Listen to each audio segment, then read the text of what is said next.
Salut și bine v-am regăsit la noul meu video. Astăzi o să fac un vlog cu întrebările pe care mi le-a spus. Să începem.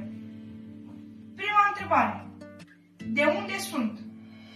Eu sunt din Florești, Prahova. A doua întrebare. Am dat vântul în public? Da, am dat.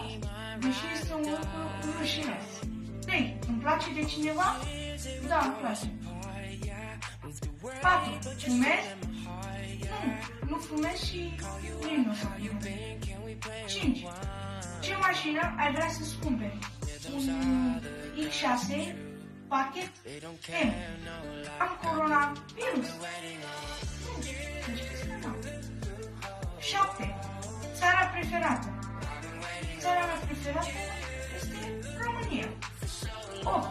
Care e materia preferată? Materia mea preferată este sportul. 9. Limba mea preferată? Una, vă dați seama. 10. Am plăcut două fete din clasă? Da, am plăcut. 11. Ciocolată sau vaniliu? Ciocolată. 12. Fanta sau cola? Fanta. 13. Animalul meu de companie preferat? Animalul meu de companie preferat este câinele. 14. Mâncarea preferată? Mâncarea mea preferată este friptura. 15. Cea mai mică notă primită la școală?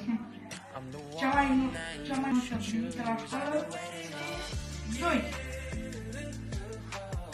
16. De la ce vârstă am avut prima iubită? Să știți că prima iubită am avut la vârsta de 7 ani. Când am avut primul sărut? Primul sărut l-am avut la 11 ani. 15. Ai fost într-o țară străină?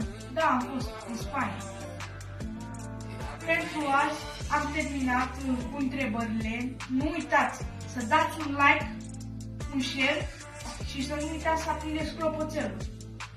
M-am pupat!